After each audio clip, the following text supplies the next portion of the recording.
지난 2주 동안에 몇 가지 일들을 통하여서 마음이 좀 힘든 일들이 있었습니다.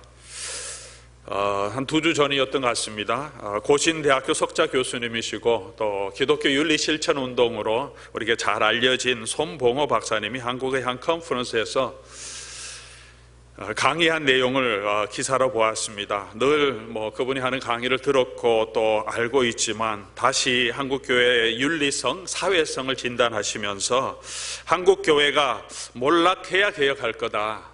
지금 자정 능력도 많이 상실되었고 완전히 떨어져야 그곳에서 새롭게 시작되지 않을까, 이렇게 단호하게 말씀하신 내용들을 보았습니다. 이런 이야기를 들을 때마다 마음이 무겁고 또 답답한 마음이 있습니다. 또 지난주에 임시노회가 있었는데 월요일 날 노회장 목사님이 개회 예배 설교를 하시면서 한 집사님과 나눈 이야기를 소개해 주셨습니다. 집사님과 식사할 기회가 있어서 말씀을 나누는 중에 집사님이 목사님께 이런 말씀을 하셨다고 합니다. 목사님, 요즘 성도들은 설교 듣고 안 변해요. 여러분도 동의하십니까? 얼마나 황당하고 답답하셨는지, 어떻게 대답할 말씀이 없어서 많이 고민하셨다는 이야기를 하셨습니다. 설교자로 이런 말을 들을 때 참 답답하고 낙심이 될 때가 많습니다. 오늘 이 시대의 설교의 능력이 이토록 없구나. 참 설교자로서 어떻게 능력이 없으면 이런 말씀을 하실까 하는 생각도 들고, 또 오늘 현실을 보면서 마음이 답답한 마음도 생기기도 합니다. 또 한 가지 힘든 것은 제 자신도 이런 말씀을 들을 때 어느 정도 공감이 된다는 거죠. 설교를 듣고 매주 말씀을 듣는데 성도들이 얼마나 변할까?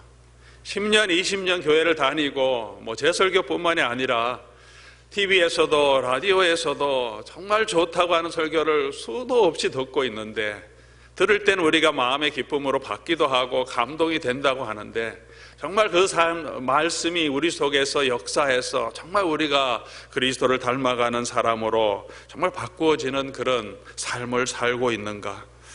만약 그렇게 좋은 설교도 많은데, 이렇게 미디어도 발전해서 우리가 늘 말씀을 듣고 있는데, 그렇다면 왜 교회는 계속해서 더 윤리적으로, 도덕적으로 교회 지도자들은, 또 성도님들은 세상의 지탄을 받는 이런 삶을 살고 있는가? 이런 여러 가지 이야기를 듣고 보고 생각하면서 또 교회에 일어나고 있는 일들을 바라보면서 마음이 무거운 그런 몇 주간을 보냈습니다. 이런 고민과 갈등 가운데 오늘 말씀을 보면서 묵상하면서 설교를 위해 준비하면서 다시 한번 하나님의 말씀의 능력, 복음의 능력, 또 하나님의 나라의 능력이 어떤 것인지를 보게 하시고, 또 그 능력을 의지하며 설 수 있도록 하나님께서 말씀을 통해서 저에게 많은 격려를 주셨습니다. 사랑하는 성도 여러분, 여러분은 말씀의 능력을 믿습니까? 물론 회개하지 않고 변화되지 않는 교회는 하나님께서 그 톳대를 옮기실 것입니다. 그러나 말씀을 붙들고 하나님을 의지하는 사람, 또 하나님 앞에서 엎드려 기도하고 말씀 가운데 서기를 원하는 그런 교회는 연약하지만 하나님께서 붙들어 주시고 그 교회를 들어서 하나님의 나라의 일을 지금도 계속해 나가실 줄 믿습니다.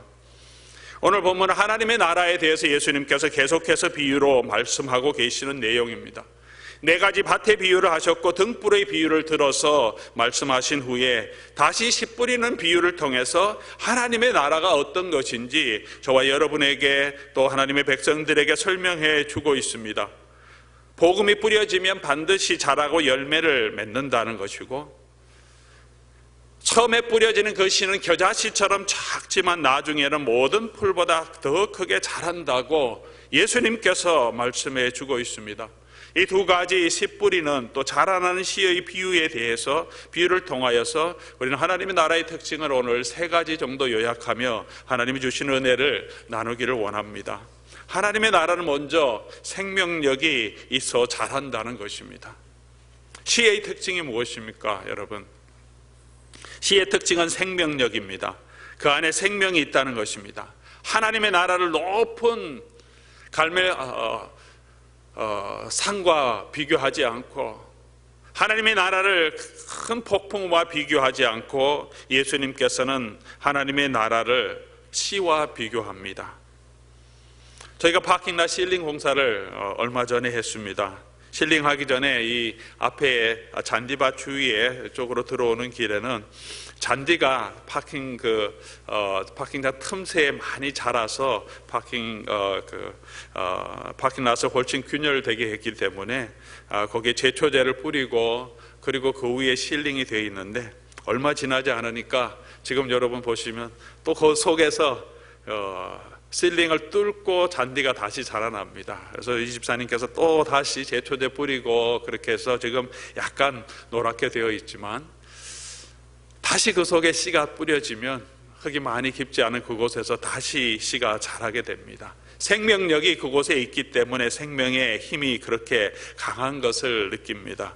제초제를 뿌리고 2번 뿌리고 그 위에 실링을 하고 비도 오지 않는데도 불구하고 그 속에서 그 틈에서 자라나서 파킹롯을 뚫고 자라나오는 것이 그 속에 있는 씨 안에 있는 생명력입니다. 하나님의 나라는 그런 생명의 능력이 있다고 말합니다. 하나님의 나라의 복음에는 그런 능력이 있습니다. 생명의 능력입니다. 이 씨가 어떻게 자랍니까? 27절과 28절 말씀 보면 밤낮 자고 깨는 중에 씨가 나서 자라되 어떻게 그렇게 되는지 알지 못한다. 28절에도 땅이 스스로 열매를 맺되 처음에는 싹이요 나중에는 이삭이요 그 다음에는 이삭의 충실한 곡식이다. 그렇게 말합니다. 그 안에 생명력이 있기 때문에 스스로 자라나게 된다. 그렇게 말합니다.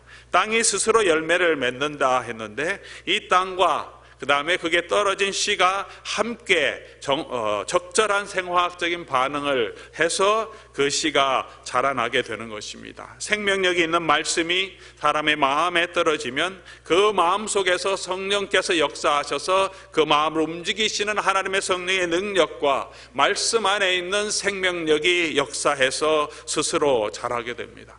사람의 마음이 잘 변하지 않습니다. 성격도 잘 변하지 않습니다.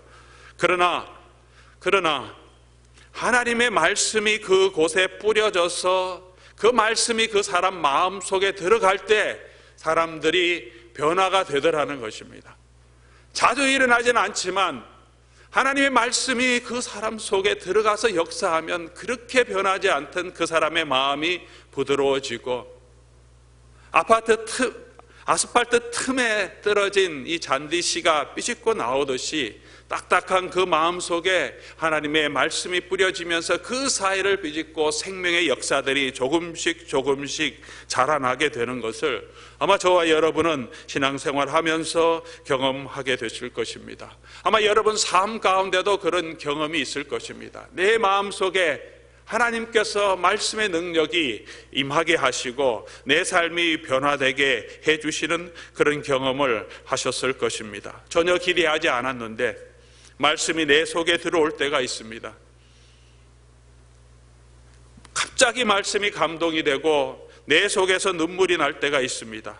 회개가 나타날 때가 있습니다. 유명한 강사가 말해서가 아니고 내가 말씀을 듣겠다고 오랫동안 기도해서만이 아니라 그럴 때가 있습니다. 하나님의 말씀이 내 속에 들릴 때가 있고 내 마음을 열어주어서 아버지 하나님의 말씀이 설교 말씀이 들리고 무슨 소리인지도 몰랐던 그 말씀이 나의 귀를 열어주시고 나의 마음을 열어주셔서 들리게 해주시는 하나님의 성령의 역사가 지금도 저와 여러분 가운데 나타나는 줄 믿습니다. 예상하지 않은 때에 역사하시는 성령의 역사가 오늘도 저와 여러분의 가슴 속에서 삶 가운데 나타나기를 간절히 소원합니다. 제가 대학생 때의 일이었습니다. 미국에 온 지 얼마 되지 않았고 일하고 있었고 공부하고 있었고 영어도 힘들었던 그런 시절이었습니다. 고난주간인지도 몰랐습니다. 그냥 그렇게 지나가다가 금요 정사 예배가 있다는 이야기를 듣고 습관대로 교회에 갔습니다. 늘 듣던 설교였고 그렇게 은혜스러운 설교도 아니었습니다. 큰 감동도 없었습니다. 그리고 설교 후에 성찬을 받게 되었습니다. 기도로 준비하지도 못했습니다. 일주일 동안도 그냥 바쁘게 지내다가 급하게 다른 사람들보다 예배 시간에 조금 늦게 들어와서 메인 뒷자리에 그냥 앉아 있었습니다. 그런데 떡을 받고 잔을 받는데 성령께서 강하게 제 마음속에 역사해 주셨습니다. 왜 그런지요? 준비도 없이 허겁지겁 아무 기도도 없이 그저 맨날 참여하는 금요 예배였지만 그곳에 나올 때 하나님께서 베풀어 주신 은혜가 그날은 얼마나 크고 강력하게 제 속에 역사하시는지 모릅니다. 제가 아직도 기억하고 있는 가장 은혜스러운 성찬의 참여입니다. 그리스도의 사랑이 강력하게 제 가슴 속에 밀려오고 정말 예수 그리스도의 피와 예수 그리스도의 살이 나를 대신해서 아낌없이 내어주셨던 그 은혜가 얼마나 감사한지 계속해서 흐르는 눈물 주체할 수 없어서 주변에 계신 분들에게 창피해서 눈물을 가리면서 그렇게 하나님의 성찬을 받은 적이 있습니다. 그렇게 하나님의 은혜는 우리가 준비하지 않았지만 하나님께서 베풀어 주신 그 은혜는 지금도 저와 여러분의 삶 가운데 역사하실 줄 믿습니다. 영국의 20세기의 가장 유명한 설교자라고 하는 마르틴 로이드 존스 목사님이 부흥에 대해서 책을 쓰시고 이런 말씀을 하신 적이 있습니다. 부흥은 사람이 기획해서 만들어낼 수 있는 것이 아니라 하나님께서 주시는 은혜다. 위로부터 내려오는 은혜다. 한 사람의 회심도 공동체가 전체적으로 회심을 경험하는 부흥의 역사도 우리가 할 수 있는 것은 아무것도 없다. 다만 우리가 할 수 있는 것이 있다면 우리가 하나님 앞에서 기도하는 것밖에 없다. 하나님이 하시는 일이기 때문에 공동체가 모여서 개인이 모여서 하나님 앞에 나에게 부흥을 주십시오. 내 마음의 변화를 주십시오. 하나님 나를 불쌍히 여겨주십시오. 그 부흥의 때를 바라보고 간절한 마음으로 기도하는 그 일밖에 없다. 그렇게 말합니다. 그가 그렇게 부흥에 대해서 믿고 확신을 가지고 기도하도록 강조했던 것은 그가 웨일즈 출신이었고 그가 어릴 때 웨일즈에서 일어났던 대부흥의 역사를 경험했고 그 부흥을 경험한 많은 사람들을 그가 개인적으로 알고 있었고 교제하고 있었기 때문입니다. 교회사에서 웨일즈 대부흥이라고 알려진 이 부흥은 1904년에 일어났습니다. 이 부흥을 이끌었던 사람은 위대한 설교자도 아니고 26세의 광부였던 이반 로버처라고 하는 그냥 평범한 청년이었습니다. 그는 어릴 때부터 광산에서 일했던 광부였고 배우지도 못한 사람이었습니다. 이 부흥운동이 일어나기 10년 전부터 그의 마음속에 성령께서 역사해 주셔 기도하라는 마음을 주시고 기도하기 시작했고 그와 함께 기도회를 모이는 기도회가 조직되어서 계속해서 기도하고 있었다고 합니다. 점점 성령께서 그 마음에 감동을 주셔서 하나님의 말씀을 선포하라는 감동을 주셔서 이 기도회에 참여해서 말씀을 선포하자 함께 했던 17명에게 모두 회심의 역사가 일어났습니다. 더 큰 감동을 주셔서 밖에 나가서 다른 사람에게도 설교해야 되겠다 성령의 강한 감동으로 밖으로 나갑니다. 광산에서 일을 마치고 나오는 광부들에게 그 앞에 서서 오픈도어 프리칭을 합니다. 마이크도 없이 목소리로 하나님의 복음을 선포할 때 한 사람 두 사람 모이던 것이 5개월 동안 이분의 사역을 통하여서 10만 명이 넘는 사람이 회심의 체험을 합니다. 광부들이 술 먹고 술 주정하고 노름하는 것이 대부분의 일이었는데 이 부흥운동을 통해서 그 주변에 있던 술집이 장사가 안 돼서 문을 닫을 정도로 엄청난 회심이 일어나며 놀라운 변화를 경험하게 됩니다. 이 부흥의 역사들이 밖으로 알려지면서 미국에서 인도에서 그리고 한국의 1907년에 평양에서 놀라운 부흥의 역사가 나타나게 된 것입니다. 한 사람을 사용해서 그곳에 임하시는 성령의 능력을 통하여서 작은 그룹이 변화되게 하시고 그 그룹을 통하여서 10만 명이 넘는 지역이 부흥되게 하시고 그 부흥의 역사를 통하여서 온 세계의 부흥의 불꽃이 번져지게 하시면서 지역과 나라와 민족을 초월해서 하나님께서 큰 성령의 영역의 역사들, 부흥의 역사들을 이 세상에 부어주십니다. 아마도 1차, 2차 세계대전을 겪어야 하는 이 세상에 암울한 시대로 접어들어간 이 세상을 말씀으로 신앙으로 준비하기 위한 하나님의 특별하신 은혜가 아니었던가, 교회사를 생각하면서, 역사를 생각하면서 고백하게 됩니다. 성령께서는 지금도 말씀 가운데 역사하실 줄 믿습니다. 오늘 저와 여러분을 통해서 하나님을 간절히 사모하며 기도하는 사람을 통하여서 그곳에 하나님의 말씀이 선포될 때 성령께서 그 말씀과 함께 저와 여러분의 마음속에 역사하여 놀라운 부흥의 역사를 이루실 줄 믿습니다. 농부가 해야 할 일이 무엇입니까? 농부는 씨를 뿌리는 것입니다. 그가 씨가 뿌리고 밤낮 자고 깨고 한다고 말합니다. 밤낮 자고 깨고 노는 것이 아니었죠. 농부가 밤낮 자고 깨는 것은 농사의 일 때문에 그렇습니다. 밤낮 자고 깨는 것은 농부의 일상의 일입니다. 고단한 농부의 하루하루 더딘 삶입니다. 매일 고단하지만, 매일 나가는 일이지만, 매일 반복되는 일상의 삶이지만, 그 일을 하는 중에 성령께서는 그 씨가 그 땅에서 자라게 하시고 열매를 맺게 하십니다. 저와 여러분이 해야 할 일은 무엇입니까? 복음을 선포하는 것입니다. 그리고 선포된 그 복음을 계속해서 날마다 일상의 삶 가운데서 가꾸는 일입니다. 그러나 자라게 하시는 이는 하나님이십니다. 우리의 능력이 아니고 우리의 노력이 아니고 우리의 수고가 아니라 하나님께서 그 말씀이 생명이 되어 자라게 하신다고 말합니다. 사도 바울도 고린도전서 3장 6절에 고백합니다. 나는 심었고 아볼로는 물을 주었으되 오직 하나님께서 자라게 하셨나니. 팔레스타인의 농사가 그런 것입니다. 이집트에서는 물을 대서 농사하기 때문에 비가 오지 않아도 늘 농사할 수 있습니다. 농부가 부지런하면 언제나 좋은 추수를 할 수 있습니다. 하지만 팔레스타인은 아무리 농부가 부지런하게 일해도 농부의 열심만으로는 농사할 수가 없습니다. 하나님께서 이른 비와 늦은 비를 때를 따라 주시지 아니하시면, 비를 내려주시지 아니하시면 농부의 수고는 헛된 것이 될 수밖에 없습니다. 그런 팔레스타인의 농경사회의 농경문화를 너무나 잘 알기 때문에 나는 심고 아볼로는 물을 주었지만 결국 자라게 하시는 분은 하나님이시다. 하나님의 나라의 역사가 바로 그런 것이라고 말합니다. 사람의 언변으로 변화되는 것이 아니고 우리의 능력으로 변화되는 것이 아니라 하나님께서 말이 어눌하지만 그런 사람을 사용하셔서 하나님의 능력이 나타나게 하십니다. 말을 잘 하지 못하는 모세를 들어서 하나님께서 사용하셔서 모세가 바로 앞에서, 바로의 신하들 앞에서 하나님과 같은 존재로 하나님이 세워주십니다. 그런 하나님의 역사는 지금도 저와 여러분 가운데 나타날 것입니다. 지금도 하나님의 교회와 신실하게 하나님 앞에 엎드리는 연약한 종들을 통해서 하나님은 지금도 역사하실 줄 믿습니다.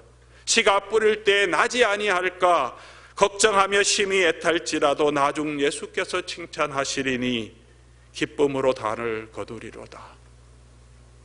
지금 우리가 하는 일은 너무나 미약해 보이고, 지금 우리의 능력은 너무나 연약해 보이고, 지금 우리의 모습은 너무나 연약해 보일지라도 우리가 주님을 의지하고 말씀의 능력을 의지하고 계속해서 그 씨를 뿌리면, 그 씨를 우리 마음속에 심고 우리가 날마다 관리하면 성령께서 그 말씀 가운데 역사하여서 자라나게 하실 것입니다. 두 번째, 하나님의 나라의 특징은 자라는 것은 단계가 있다는 것입니다. 28절 말씀 보면 땅이 스스로 열매를 맺되 처음에는 싹이요, 다음에는 이삭이요, 그 다음에는 이삭의 충실한 곡식이고 그 다음에 추수 때가 있다는 것입니다. 씨가 나랄 때 갑자기 자라는 것이 아니죠.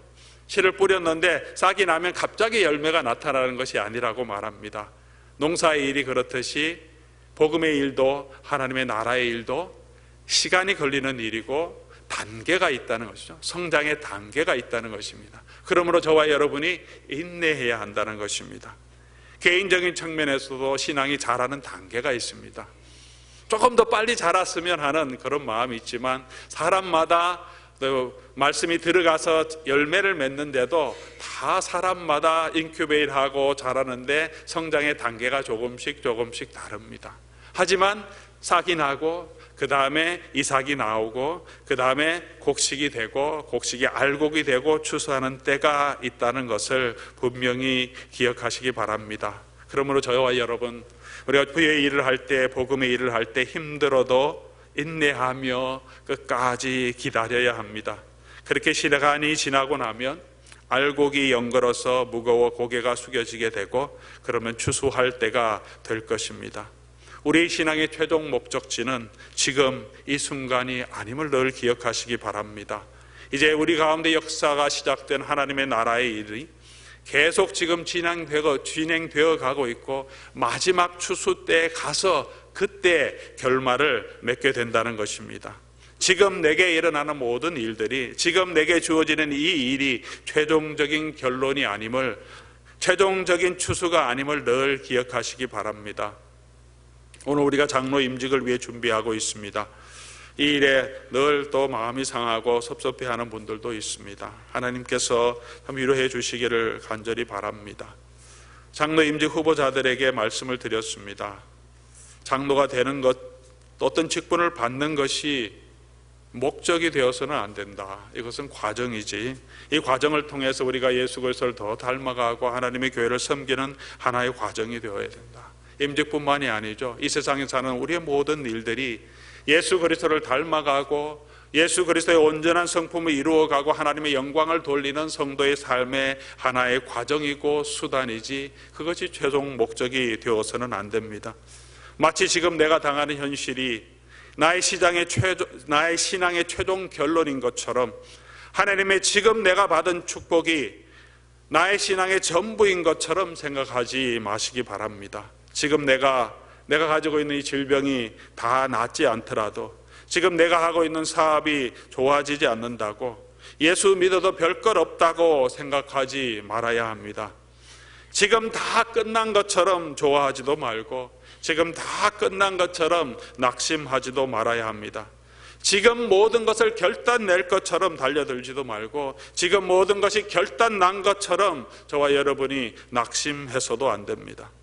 지금 내 모습도 이것이 다가 아님을 늘 기억해야 합니다. 지금 이 땅에 있는 교회의 모습도 이 모습이 다가 아님을 저와 여러분은 분명히 기억해야 될 줄 믿습니다. 하나님께서 마지막 때에 이 부족한 사람과 이 부족한 몸이 변화되어서 하나님의 아들이신 예수 그리스도의 영광스러운 모습으로 죽지 않고 영원히 사는 몸으로 변화시켜 주신다고, 영광의 몸으로 변화되게 하신다고 말씀해 주셨습니다. 오늘 이 시대를 바라보면서, 교회를 바라보면서 너무나 답답하고 속이 상하는 일도 있지만 이 부족하고 흠도 많고 탈도 많은 이 지상의 교회들을 하나님께서 마지막 때에 영광스러운 새 예루살렘으로 변화시켜 주실 것이라고 약속해 주셨습니다.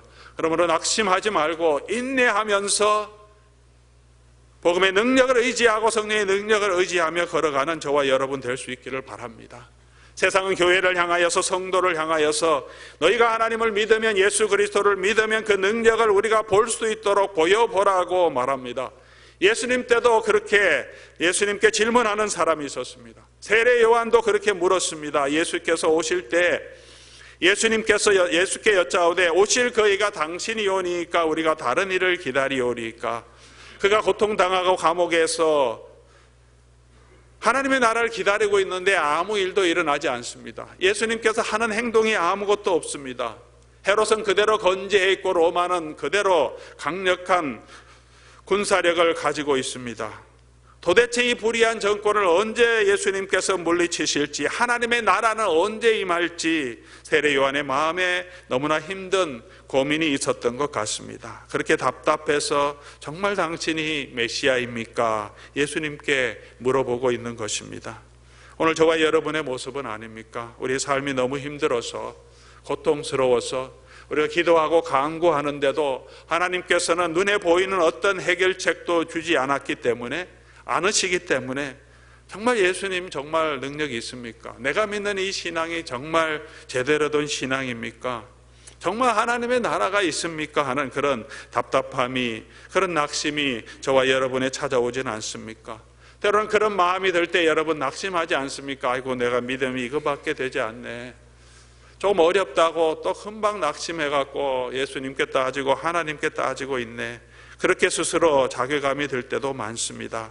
너무 낙심하지 마십시오. 세례 요한도 그런 고민이 있었던 것을 보면 저와 여러분의 고민이 그렇게 믿음이 없는 사람의 고민은 아니고 이 세상을 살아가고 있는 사람들의 현실인 것 같습니다.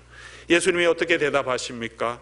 마태복음 11장 5절에 보면 맹인이 보며 못 걷는 사람이 걷고 나병 환자가 깨끗함을 받고 못 듣는 자가 듣고 죽은 자가 살아나고 가난한 자에게 복음이 전파된다. 눈에 보이게 군사적으로 정치적으로 경제적으로 하나님의 나라가 임하는 것은 아니지만 하나님의 나라의 역사는 지금도 계속되고 있다고 말합니다. 낮은 곳으로 복음이 선포되면서 가난하고 불쌍하고 어려운 자, 억압당하고 있는 자에게 복음이 전파되면서 섬김을 통해서 낮아짐을 통해서 예수 그리스도께서 자신을 내어줌을 통해서 하나님의 나라의 복음이 계속해서 지금도 진행되고 있다고 말합니다. 그러므로 낙심하지 마시기 바랍니다. 하나님의 나라에 이런 단계가 있습니다. 성장에는 단계가 있습니다. 지금 단계에서 모든 것이 끝난 것이 아니고 마지막 추수 때가 저와 여러분을 기다리고 있기 때문에 그 추수 때를 바라보며 믿음 가운데 계속해서 걸어가는 저와 여러분 될 수 있기를 바랍니다. 세 번째, 하나님의 나라의 축복은 보잘것없어 보여도 큰 나무가 나중에는 큰 나무가 된다는 것입니다.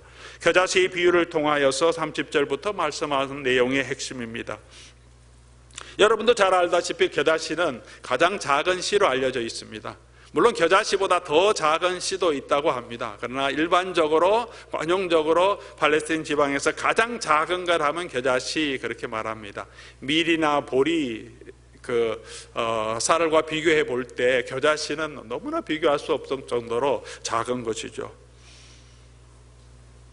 그 작은 겨자씨가 땅에 심겨질 때 마지막에는 한 해가 지나면 이 겨자씨도 종류가 겨자나무도 종류가 여러 가지 있는데 이 팔레스틴이 자라는 이 나무는 이 종은 한 2m 정도 자라며 또 겨자가 열매를 맺으면 새들이 좋아하기 때문에 많은 새들이 이 겨자나무로 이렇게 몰린다고 합니다. 그 내용들을 다 알기 때문에 예수님께서 이 비유를 들어서 말씀하신 것 같습니다.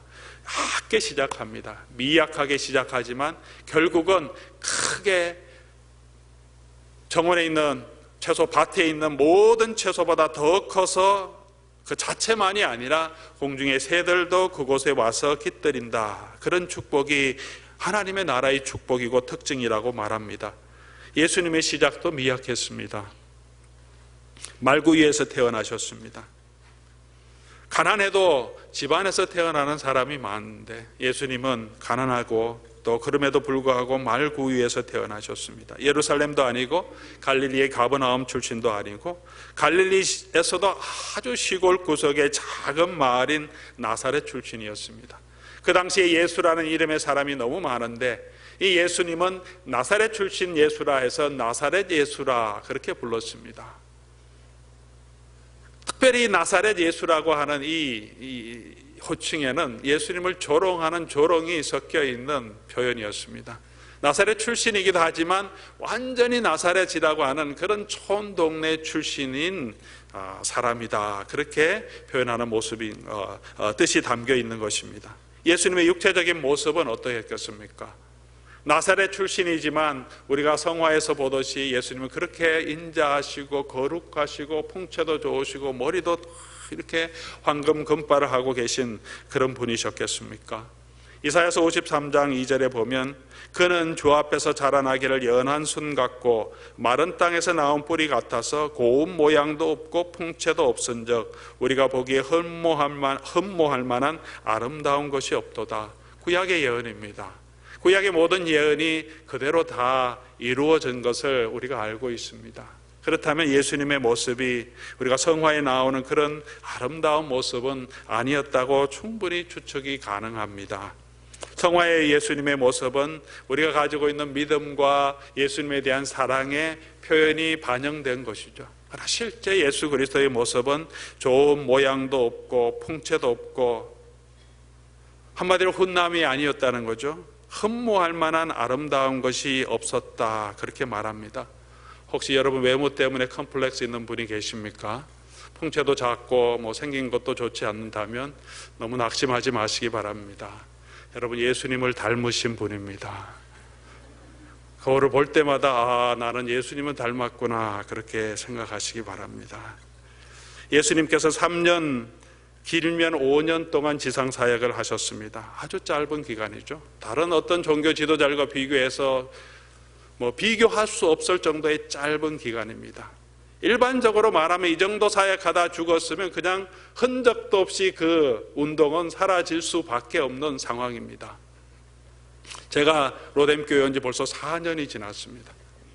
예수님이 그 정도 기간밖에 사역을 하지 않으셨다는, 이 지상에서 제자들 가르치고 만나고 복음 사역하신 것이, 그 짧은 기간에 예수님께서 마지막은 어떻습니까? 처음에 잠깐 반짝이는 부흥이 있고 많은 사람이 따랐지만 예수님께서 십자가로 가시는 복음을 계속해서 얘기할 때 사람들이 이해하지 못하고 예수님 하나 둘 떠났다고 말합니다.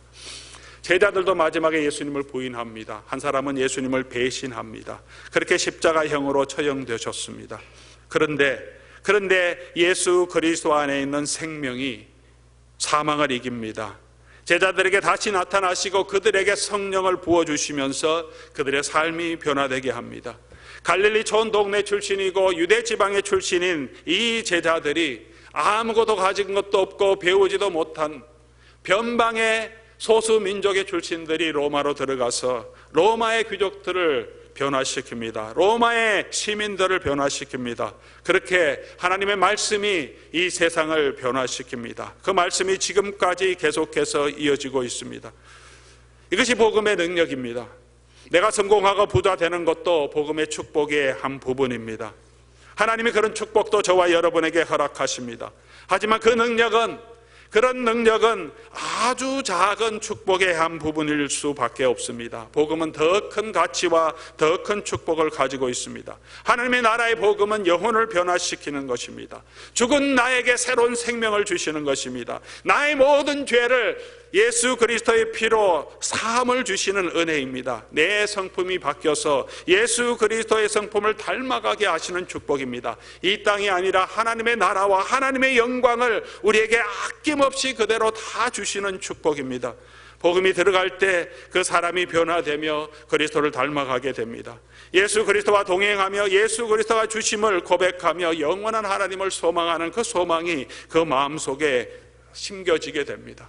내가 아니라 하나님께서 내 인생의 주인이심을 고백하는 고백이 그 입술을 통해 나타나게 됩니다. 복음의 역사입니다.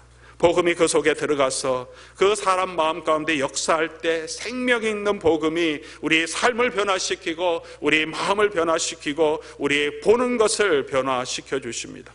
지금 우리 믿음이 연약하다고, 지금 우리 자신들이, 우리 교회가 내 모습이 너무 연약하다고 낙심하지 마시기 바랍니다. 겨자씨 같은 이 복음이 하나님께서 역사하실 때는 모든 풀보다 모든 채소보다 더 크게 하나님께서 열매를 맺게 하실 것입니다.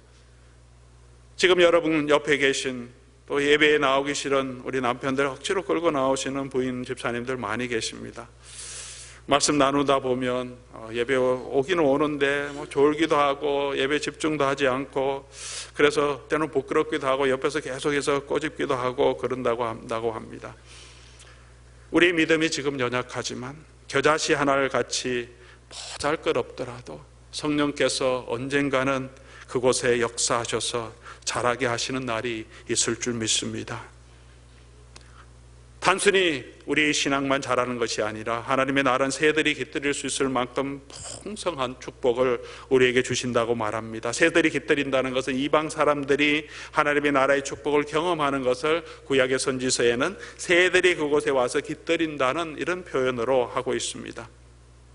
예수 그리스도의 복음 아래 수많은 사람들이 주의 복음의 축복을 누리며 그 안에서 위로를 얻고 새 생명을 얻고 구원의 축복을 누립니다.